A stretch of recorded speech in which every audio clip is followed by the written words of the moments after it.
Evangelho de Lucas, capítulo 21, no verso 25 em diante.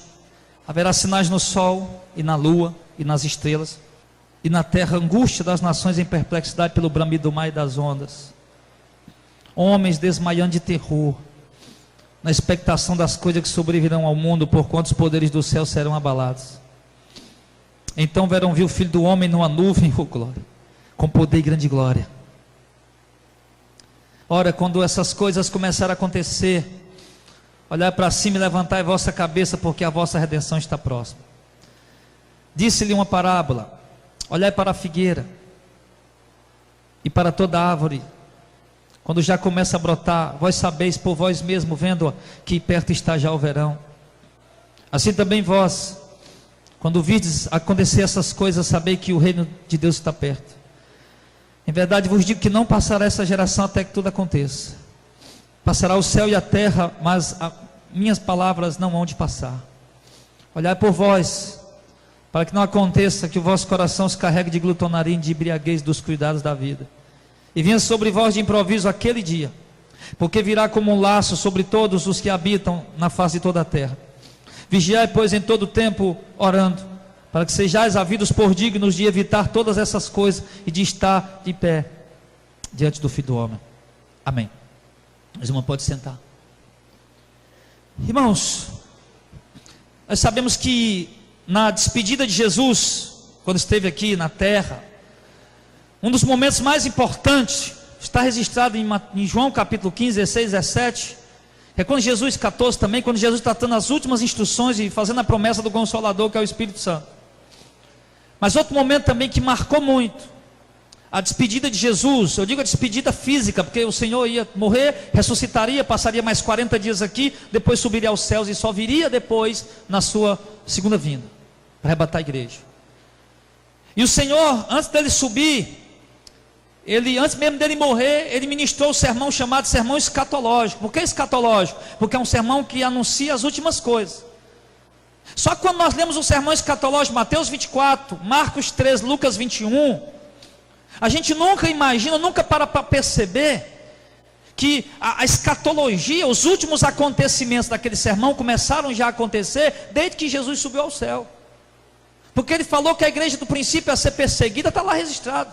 Falou da destruição de Jerusalém no ano 70, lá também próximo ali, primeiro século, não tinha nem terminado ainda. Falou de perseguição contra a igreja, de mortes e assassinato, que foi desde o ano 69, desde o ano 67 até o ano 325. E depois falou da dispersão dos judeus, que duraria do ano 70 até 1948, quase 2.000 anos de dispersão. Então a gente não para perceber que os últimos dias, os últimos acontecimentos começaram naquele momento, começaram naquele instante. E ali depois Jesus falou que nós não vamos entrar no mérito aqui essa noite, a gente já tem muito sermão que fala disso, mas não, isso não nos impede de falar disso em outra oportunidade, claro. Mas Jesus aí foi falando de sinais na política, foi falando de sinais na sociedade, depravação, mortes, enfim, violência. Foi falando de sinais dentro da própria igreja, foi falando de sinais no meio da religião como um todo, foi falando de apostasia, foi falando do surgimento de falsos profetas, foi falando do surgimento da atuação de espíritos enganadores que fariam curas, milagres, sinais, prodígios e maravilha, que só não enganariam os eleitos, mas se fosse possível eles enganariam, porque a obra que eles realizam, irmãos, é algo assim tão bem feita, que dá para enganar muita gente, e a gente está vendo isso acontecer. Então Jesus vai falando de sinal, falando de desgraça, falando de acontecimentos desastrosos, de perseguição, de morte, dor, sofrimento, assassinato. E uma coisa, irmãos, que eu percebo é que os teólogos que estudam a escatologia, eles nunca explicam que Jesus anunciou 4 tribulações. E pelo menos 2 tribulações estão registradas no sermão escatológico, quando Jesus fala da tribulação que viria sobre a igreja daquele tempo, e depois Jesus fala da tribulação que viria sobre os judeus. Depois nós formos olhar no livro do Apocalipse, nós vemos Jesus falando ainda de uma outra tribulação para a igreja antes do arrebatamento. E depois Jesus fala de outra grande tribulação, a maior de todas, que seria depois do arrebatamento da igreja. Aquilo que ele chama de grande tribulação. Então Jesus lhe falava de grandes tribulações, uma contra a igreja daquele tempo, outra contra os judeus, outra contra a igreja do arrebatamento. Nós estamos vivendo esse tempo. Mas pastor, ninguém aqui está atribulado, mas nossos irmãos já estão sendo em muitas partes do mundo, já estão morrendo, sendo assassinados, estão tendo que negar Jesus para não morrer, e isso vai se espalhar com a ascensão do anticristo, porque meu irmão, tira essa ideia doida da cabeça, em dizer que nós não vamos ver o anticristo, porque outro dia eu teimei lá com um professor da faculdade, e meu amado, você está enganado, leia o texto dentro do contexto, pegue 2 Tessalonicenses capítulo 2, pegue do 1 em diante, e você vai ver que Paulo está falando sim, do arrebatamento da igreja, e Paulo está sendo enfático em dizer que a igreja só será arrebatada depois da manifestação do anticristo, e o mundo inteiro, irmão, está preparado para a chegada do anticristo. E uma das principais sinais da chegada do anticristo é o que nós estamos vendo aí chamado de ecumenismo. É a igreja católica, a igreja evangélica não combate mais a igreja católica, é pastor com mão dada com padre em programa de televisão e não prega mais a verdade, porque estão preocupados em ganhar dinheiro e mais pessoas adeptas para suas religiões, para gerar mais dízimos e ofertas. Uma coisa que para mim foi o fim do mundo, eu nem sabia, olha que eu estou, perdão a igreja que eu estou meio desatualizado, foi que Valdemir e Edir Macedo andaram por aí fazendo as pazes. Eu não sabia disso, me falaram disso hoje. Eu digo, meu Deus, então é o fim mesmo. Então, amado, Jesus começou a falar aqui de sinais, começou a falar das dificuldades que seria, que precederia o tempo dele. Jesus nunca disse para a igreja dele que ia ser fácil. Tem um monte de gente dizendo por aí, não, mas Cristo vai poupar a sua igreja, Cristo ama a sua igreja, Ele não vai deixar a igreja sofrer, Ele vai arrebatar a sua igreja. Onde é que está escrito isso? Me mostra. Porque eu vou dizer uma coisa, meu, que a igreja de hoje nem se compara com a igreja dos apóstolos. E a igreja dos apóstolos, meu irmão, sofreu. A igreja dos apóstolos padeceu. E aquilo era exemplo para nós, para quando nós estivéssemos sofrendo como eles, nós pudéssemos olhar para a fé deles e não desistir da caminhada, não negar Jesus. Então ele fala de acontecimentos que viriam sobre nós, irmãos, que seriam muitas vezes coisas assustadoras, coisas aterradoras. Sim, mas uma coisa ele deixou claro para nós, que no meio de toda a turbulência que o mundo está passando, os poderes da natureza agitado, tufões, terremotos, furacões, tsunamis, H1N1, H1N3, gripes matando gente. Onde é que ia falar numa gripe matar gente? Doenças, câncer, AIDS, e vai. E Jesus disse aí no verso número 28, quando essas coisas começarem a acontecer, olhe para onde? Olhe para as autoridades que são corruptas? Não. Olhe para os políticos, que eles vão consertar as coisas? Não. Quando essas coisas começarem a acontecer, olha para onde, irmão? Para onde o crente tem que caminhar, olhando para onde é? Para o céu. Paulo disse, numa de suas epístolas, que eu não me recordo agora, só olhar para cima, onde está o autor e consumador da nossa fé, buscar as coisas de cima, onde Cristo está sentado à direita do Pai. Foi isso que ele mandou, olhar para Cristo, olhar para Deus, olhar para o alto, olhar para cima. Você lembra de Pedro, usando aqui uma alegoria, para falar da fé? O apóstolo Pedro estava dentro do barco com os outros apóstolos, aí vem Jesus andando em cima do mar, águas agitadas, e Jesus, tem medo não, que sou eu, não é um fantasma não. E Pedro diz, pois se és tu mesmo, Senhor, me manda andar em cima das águas. E Pedro começa a andar. A gente só olha para a incredulidade de Pedro, mas nunca vê que foi o único homem que andou em cima das águas. Enquanto ele fitava os olhos em Cristo, enquanto ele olhava para o céu, olhava para Deus, olhava para o Filho de Deus. Mas depois que ele olhou em volta, o que aconteceu com ele? Afundou. Porque o cristão é chamado para caminhar olhando para cima, olhando para Deus, olhando para o céu. Se você for olhar para as tribulações, para as adversidades, para a luta, para as complicações da vida, meu irmão, você afunda. Eu ouvi um pouco da pregação de manhã, não deu para ouvir toda. O missionário Johnny trouxe uma palavra tremenda. E ele usou o que Pedro disse, dizendo o seguinte, irmão, não vá pensar que a luta do irmão é maior do que não vá pensar que a tua luta é maior do que a luta do irmão, porque Pedro diz que todos os irmãos espalhados pelo mundo passam pelas mesmas lutas que nós passamos. Cantaram louvor aqui agora, Não desanime se a tua cruz for maior do que a do teu irmão. A sua cruz nunca é maior do que a do seu irmão. Esse louvor está errado. A sua cruz, irmão, ela é do tamanho da cruz do seu irmão. Não tem ninguém levando cruz maior do que a de ninguém. Deus só dá aprovação de acordo com o que nós podemos suportar. Amém? Está escrito isso. Então, se a cruz que você está levando, ela é de um certo tamanho, é porque Deus sabe que você pode suportar. Se a cruz do irmão é do tamanho, é porque Deus sabe que ele pode suportar. Não é que seja maior ou menor. Deus dá a cada um de acordo com isso. Mas aí, meu irmão, ele diz: olha para cima. Quando essas coisas começaram a acontecer, olha para cima. Olha para cima, levanta a tua cabeça e se alegra, porque a nossa redenção está perto. Que em outras palavras, o que Cristo queria dizer? Quando vier tribulação, perseguição, provação, adversidade, meu filho, essa não é hora de você ficar triste, desanimado, esfriar, parar, desistir, retroceder, apostatar. Muito pelo contrário, é hora de você se alegrar, porque a tua redenção está chegando. Eu olho para as palavras de Paulo, Romanos capítulo 8, verso 17, 18, diz: nós somos filhos, nós somos logo herdeiro também, herdeiro de Deus e co-herdeiro com Cristo. Se com Ele sofremos, também com Ele seremos glorificados. Tem que sofrer com Ele para ser glorificado com Ele. Ele complementa no versículo 18, dizendo o seguinte: mas a nossa tribulação do presente momento não se compara com a glória que nós há de ser revelada. O que Paulo quer dizer? Filho, a tribulação que você está sentindo, a dor, o sofrimento, isso aí nem se compara com a glória. Paulo nem consegue dizer. 1 Coríntios 12, 2 Coríntios 12, Paulo diz: foi arrebatado até o terceiro céu. Ouviu palavras inefáveis, das quais não é lícito o homem falar. O que Paulo quer dizer com inefável? O que significa a palavra inefável? Que é impossível explicar com palavras. Eu fico me perguntando: meu Deus, o que foi que Paulo ouviu que é impossível me encontrar palavras para explicar? É tremendo ou não é? É grande ou não é? Isso é a glória. Isso é a glória. É algo tão tremendo, tão extraordinário, que nosso vocabulário pobre, medíocre, não consegue expressar.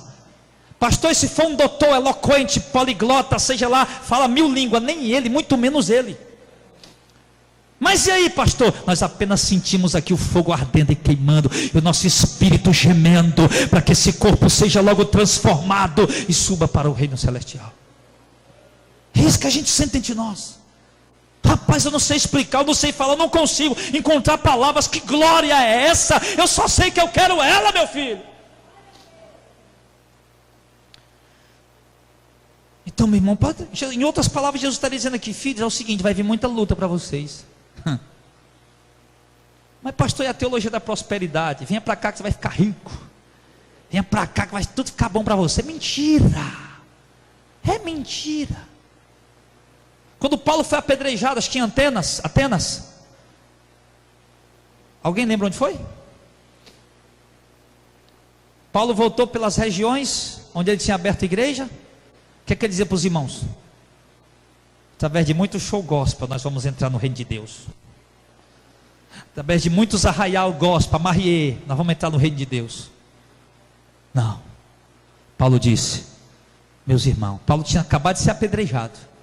Ainda estava lá com remendo na cabeça, nas costas. Chegava para os irmãos: o que é que foi, Paulo? Não, peraí, que tenha calma, vamos sentar, vamos fazer uma reunião, um culto que eu vou explicar para vocês. É o seguinte, irmãos: através de muita tribulação nos importa entrar no reino de Deus. Eu imagino naquela hora um bocado de irmãozinho pulou fora. Paulo, tchau, eu vou sepultar meu pai. Aí Jesus disse: o que? Deixa os mortos sepultar os seus mortos, tu vem e me segue. O homem que não renunciar à sua própria vida para me seguir, disse: o Senhor não é digno de mim. Ele está dizendo, irmão, que nós vamos ter que passar por tribulação. Mas o cristão não entende isso. Uma coisa é eu estar aqui falando isso, outra coisa é eu estar passando a tribulação. Uma coisa é você chegar para o irmão que está passando a luta e dizer: irmão, aguenta, tenha fé. Outra coisa é a tribulação vir sobre a tua vida. Mas o fato é, o que ele está falando, que quando essas coisas acontecerem, incluindo tribulação para a igreja, nós devemos fazer 3 coisas: olhar para cima, levantar nossa cabeça, se alegrar, porque está perto a volta de Cristo. Então nós entendemos isso. O mundo está fazendo pacto contra a igreja. As autoridades mundiais estão fazendo alianças contra a igreja sem sequer a gente perceber. Eu fiquei com pena de Lula por causa da prisão dele. Fiquei com pena. Sou um ser humano. Eu me compadeço das pessoas. Mas poxa vida, irmão. Milhões de brasileiros nas ruas, brigando contra a justiça, contra a polícia, para não prender Lula.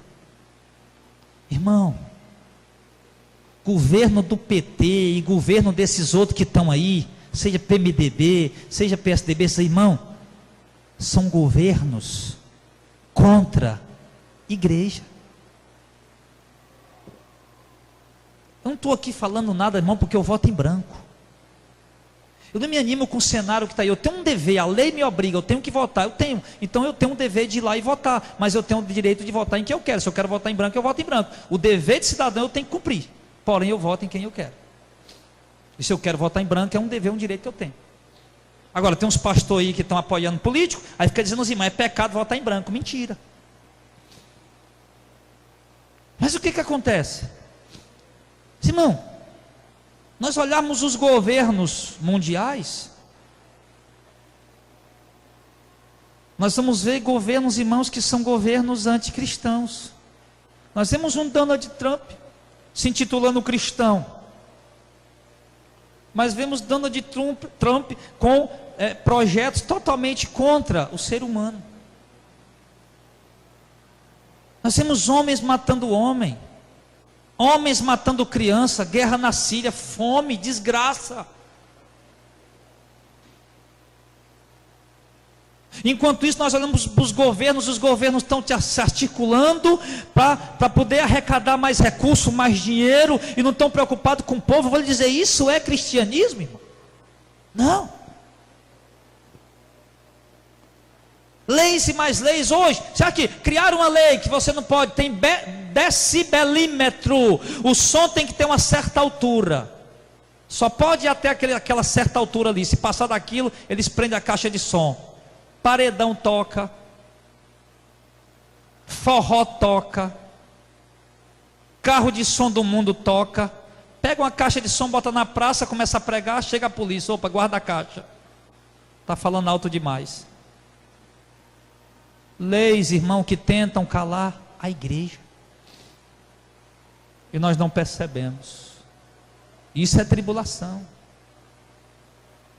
Um pastor foi preso porque não quis casar, um casal de gay, agora recente, na Europa. Leis contra cristãos. Vão legalizar a maconha, vai ter maconha para vender no supermercado, na farmácia. O cara vai chegar, aí, irmão, dá um pé duro de maconha aí. Aí o cigarro já é podre, você vai ter que estar na parada de ônibus, o cara vai ter que estar fumando um pé duro de maconha lá, você vai ter que aguentar, porque a lei permite. Aí você não pode pegar uma caixa de som e dizer, meu irmão, abandone a droga, o vício. Abandone não, por quê? Porque a lei não deixa você fazer isso. E isso traz tribulação para a igreja. Só que não é hora, irmãos, de nós nos entristecer. Só que não é hora de nós baixar a cabeça e desistir. Pelo contrário. Eu me lembrei agora do que Paulo disse. Quando eu estou fraco, eu estou forte. Paulo diz, Jesus, afaste de mim esse demônio que esbofeteia meu rosto. 3 vezes, Jesus, afasta de mim esse demônio que esbofeteia. Jesus disse, não, Paulo, eu não vou afastar. E vai ficar aí. Por que, Jesus? Porque o meu poder se aperfeiçoa na fraqueza.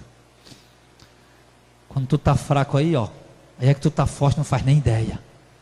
Assim é você agora. Você que está se sentindo fraco, você que está se sentindo cansado, debilitado, abatido, desanimado, agora é que você está forte. Entenda isso. Nós estamos vivendo o tempo, irmão, de olhar para cima e se alegrar, porque está próxima a nossa redenção. Ele diz algo muito interessante, no verso 34, Ele diz: olhem por vós, para que não aconteça que o vosso coração se carregue de glutonaria, de embriaguez e dos cuidados da vida, e venham sobre vós de improviso aquele dia. O que ele está falando? Irmãos, tomem cuidado, porque aquele dia virá como ladrão de noite. Quando ele vier nas nuvens, o arrebatamento acontecerá num abrir e fechar de olhos. Então vocês têm que tomar cuidado, porque o dia e hora ninguém sabe. Então é dever de vocês olhar para si mesmo, porque dar conta da vida do outro é fácil.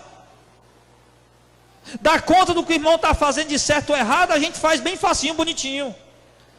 Se eu dissesse aqui, irmão, diga 10 defeitos aí, por exemplo, deixa eu pegar um aqui, Jacques, diga 10 defeitos aí do Danilo. Ele nem conhece o Danilo, né? Mas o Jacques pegava um papel bem ligeirinho, ele escrevia. Mas se eu dissesse agora, Jacques, agora diga 10 defeitos seu, ele ia achar um e ia demorar para achar o segundo. Por quê? Porque nós somos assim. O Jacques eu usei como cobaia, né? Mas nós somos assim, irmão. Do vizinho a gente acha um monte de defeito. O som é alto, a calçada é suja, o vento leva e vai e volta, e o menino faz zoada e grita e pula, e ele para o carro quando não era para parar, e o vizinho é chato. Mas para achar um defeito em nós a gente não acha. Para olhar para os outros a gente olha. Mas ele diz aqui: olha para você mesmo. Tira os olhos do vizinho, tira os olhos do irmão e olha para ti mesmo nesse momento, irmão. Diz: olha por vós, para que não aconteça que o teu coração se carregue de glutonaria, não se torne um glutão, um viciado, e de embriaguez. Sim, você tem que ter cuidado com isso. Aí ele continua dizendo: e dos cuidados da vida. Glutão é o viciado. O cuidado com a embriaguez. E o cuidado, ter cuidado, vigia para não deixar os cuidados da vida te consumir. Eu vou lhe dizer, meu irmão, é aqui onde a maioria de nós está pecando. A maioria de nós está pecando aqui. A embriaguez, eu creio que é uma possibilidade muito pequena. Preso a vício também tem uma boa parcela. A glutonaria.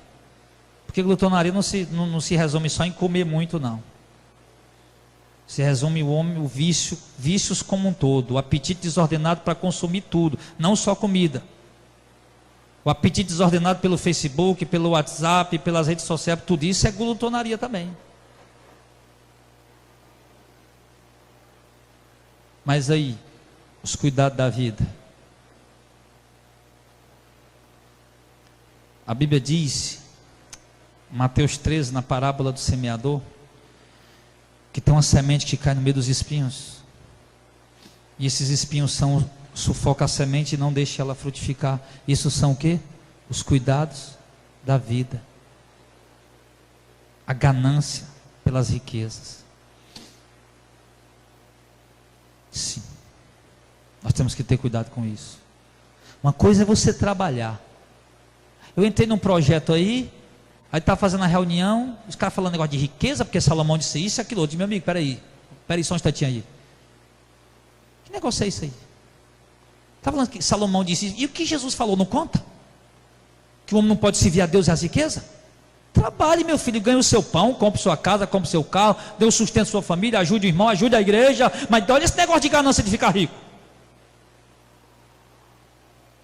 Porque aí você vai, meu irmão, dedicar a sua vida só aquilo agora.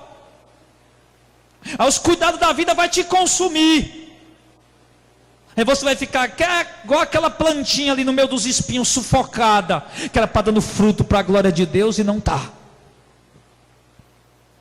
Está cheia, ó. Mas tem muito. Tem ou não tem? Tem. Aí eu vejo, não, eu quero ficar rico para ajudar a igreja, para ajudar os irmãos, para ajudar as pessoas. Sabe o que eu ia achar bonito um rico fazendo? Ia achar bonito um rico fazendo o seguinte: o cara todo dia ele dirige o carrão dele e ele tem um roteiro que ele passa ali todo dia. Todo dia tem uma mulher lá com aquela carrocinha de vender cocada. Você vê lá um casal todo dia trabalhando lá, vendendo cocada. O cara vende aquelas cocadinhas ali, volta para casa com 20, 30 reais ali de lucro, dá para comprar a comida daquele dia. O cara é rico, passa todo dia ali. Por que um dia ele não para o carro? Ei, minha senhora, traga a cocada para mim. Prepara em casa lá um envelopezinho ungido, né? Lá na fogueira de Israel, coloca 5.000 dentro. Aí para o carro, minha senhora, vem cá, eu quero a cocada. Ah, me dê uma cocadinha aí que eu estou com vontade de comer cocada. Quanto é? R$1. Pronto, pega aqui. Toma aqui, está aqui. Nesse envelope está o R$1 aí dentro. 5.000. Aquela mulher mesmo. Não era bonita ou não era? Eu acho que isso Deus se agrada. Mas o cara passa, irmão, dá R$1 com dificuldade. Compra uma cocada com R$2 e ainda pede o troco. Se não tiver o troco, ele não compra para não perder o outro R$1. Meu irmão, pelo amor de Deus, nós temos que ter cuidado, porque tem coisa que está sufocando a gente não está percebendo. Tem coisa que está impedindo da gente produzir para o reino, produzir para a glória, produzir para a exaltação do Senhor, e nós não estamos percebendo. Aí o Senhor diz, Ele alerta. E por quê? Por que nós temos que ter cuidado com a glutonaria, com a embriaguez, com os cuidados da vida? Ele diz, porque aquele dia vai vir de improviso. Ele vai vir de repente. Ele vai vir quando você menos esperar. E não adianta, na hora que ele estiver nas nuvens lá para arrebatar a igreja, chegar pedindo perdão. Não tem mais. Uma irmã lá de Malém falou para mim que tem um vídeo na internet aí, parece que aqui no Nordeste, em algum lugar, estava relampejando direto. Não sei se vocês viram, eu não vi ainda. Eu pedi até para jogar para mim esse vídeo. Queria ver. Relampejando direto. E o povo desesperado. Jesus está voltando, me leva, Jesus me leva. Chorando de verdade. Não era montagem. Poxa, gente, você vai deixar para se arrepender, pedir Jesus para levar de ti, quando ele estiver nas nuvens e buscar a igreja? Essa não é mais a hora é agora. A hora é hoje. A hora é aqui. Enquanto você está ouvindo a palavra. Agora é a hora. Então, ele fala, no verso 36, para a igreja: vigia, pois em todo tempo orando. Ele não está mandando você se trancar no quarto lá e ficar preso, e a mulher botando bolacha por baixo da porta e você lá bebendo água e comendo bolacha. Não é isso que ele está falando, não. Teve uns irmãos aí que entenderam errado isso aí no começo. Hoje nós temos mosteiros onde tem muitos monges, né? Isso aí, o negócio de monge começou a surgir lá no terceiro século por aí. Os caras começaram a entender lá a Bíblia, que tinha que renunciar à vida. Os caras iam para o deserto, irmão.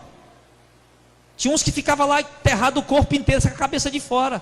Me diga, pelo amor de Deus, que valia tem isso diante de Deus?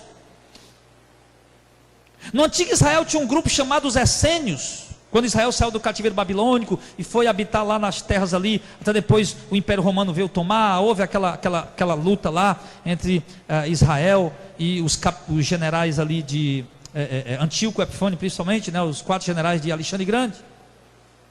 Houve um grupo lá chamado os essênios. Foi o que esses caras fizeram? Não, nós somos santos demais. Foi morar lá no deserto, lá no meio do mato. No deserto, aliás, no meio do mato não, né? No meio do mato era até bom. Foi lá para o deserto, morar no deserto. Fica lá, tinha uns que ficavam pendurados em cima de uma estaca o dia todinho. Subiam na estaca e ficavam lá pendurado. Praticando acesso. O que é acesso? Uma autoflagelação contra o seu próprio corpo, achando que isso teria valor algum diante de Deus. Vigiar não é isso não, meu irmão. Vigiar não é isso. Vigiar é você estar aí como Paulo, como os apóstolos, no meio de por exemplo, os irmãos da cidade de Éfeso, uma cidade grande, mais de 100.000 habitantes, no meio de idolatria maldita, no meio de os irmãos lá da cidade de Corinto, né, onde a gente estudou aqui, no meio daquele culto demoníaco lá, contra aquele deus Baco lá, o deus do vinho, e aquela outra deusa lá que eu esqueci o nome, onde as prostitutas lá daquela deusa desciam, mais de 1.000 prostitutas desciam de noite para a cidade, iam lá pegar os garotos para poder fazer sexo, para oferecer aquele ato sexual a Deus deles. Aí ser crente no meio da sociedade dessa aí. Ser crente no meio desse negócio, meu irmão. Não era para os irmãos ir lá para o mato se esconder, não, irmão. Vocês são sal da terra e luz do mundo. Você tem que vigiar e orar.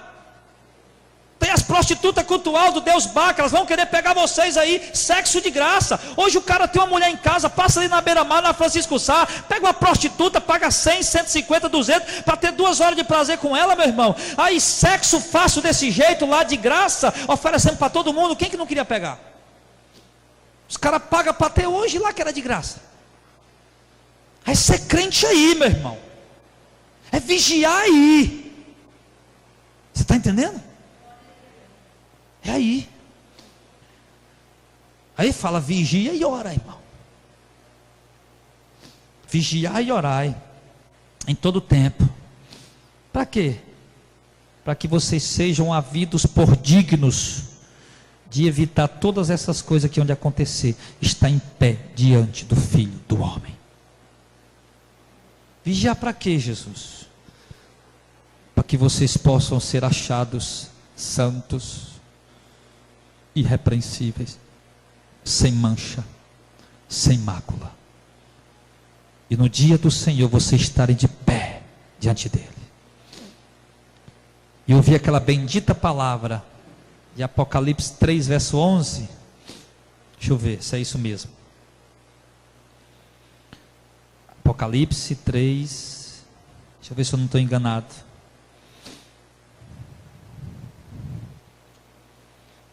Isso. Eis que venho sem demora. Não, verso 10. Pega do verso 9, o contexto.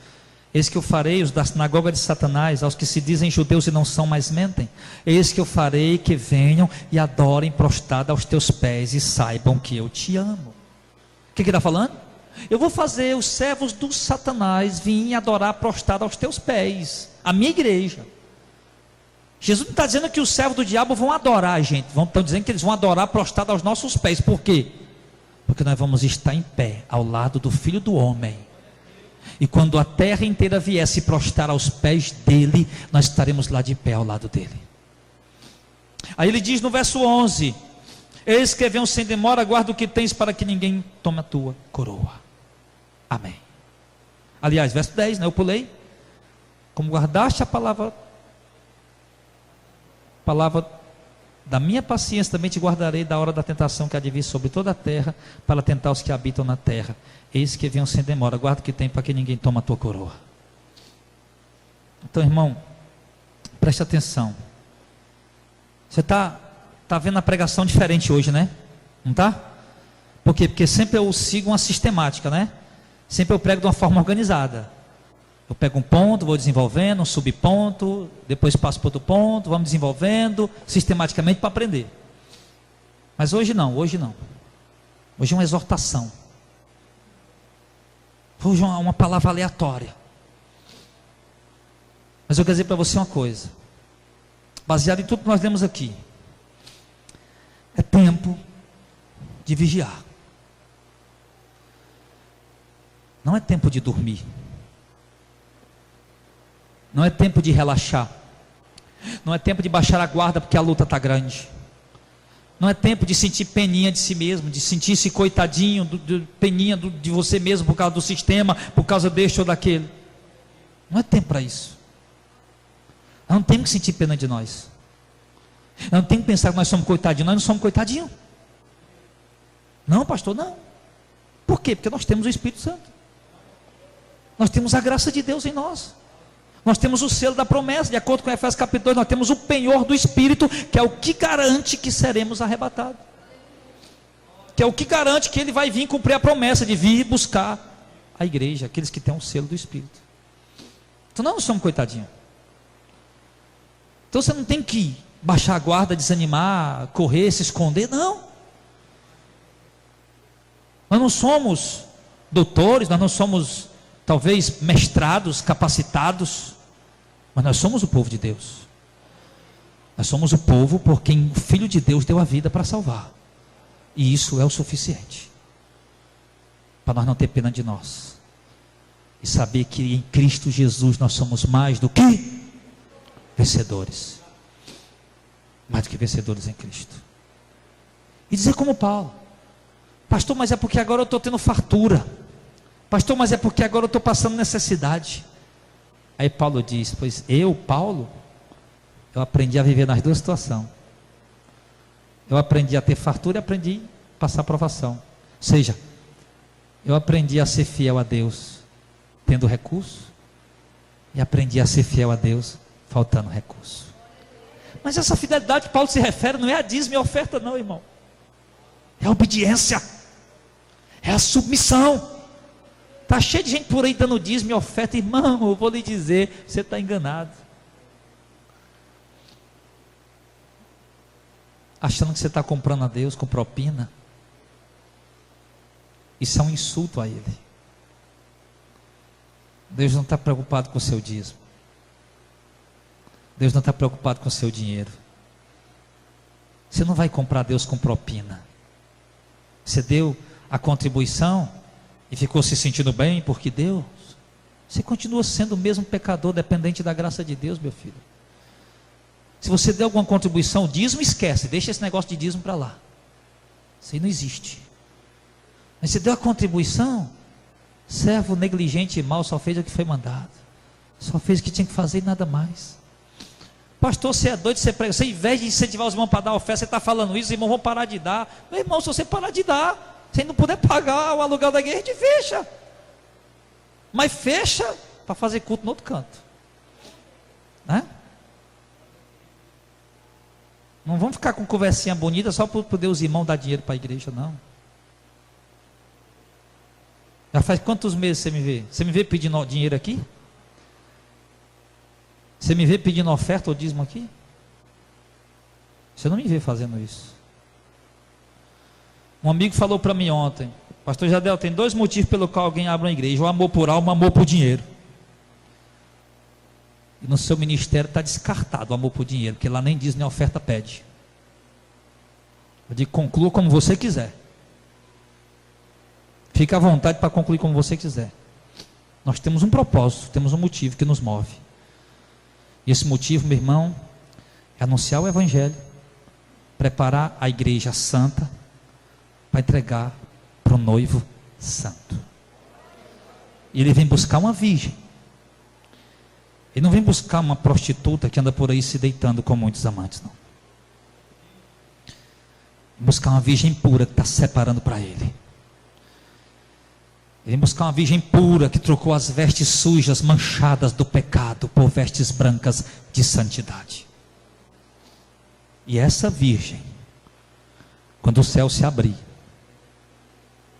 o sol escurecer e a trombeta tocar, ela vai subir em glória ao encontro do esposo.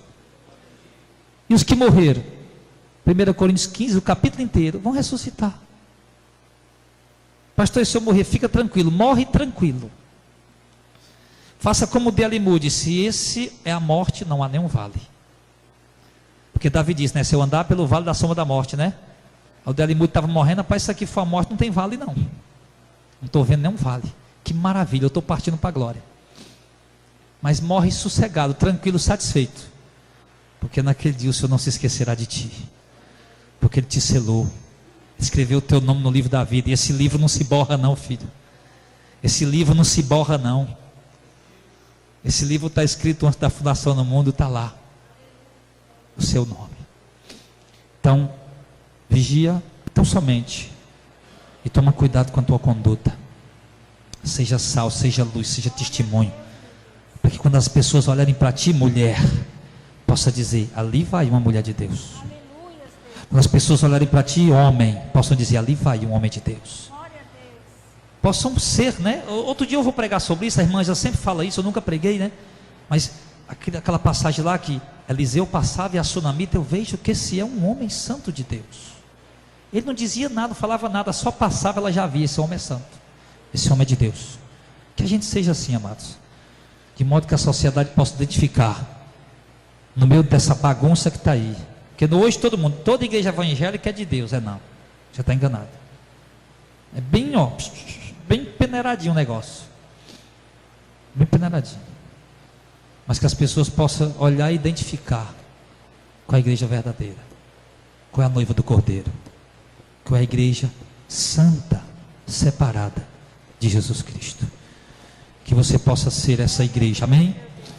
Que você possa sair daqui, irmão, convicto de que você tem que vigiar, você tem que ser firme, você tem que dar testemunho, você tem que ser fiel, e o melhor, que Deus está contigo para te ajudar em tudo isso.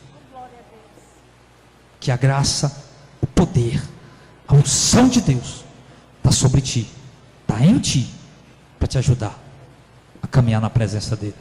Então vamos ficar de pé em nome de Jesus.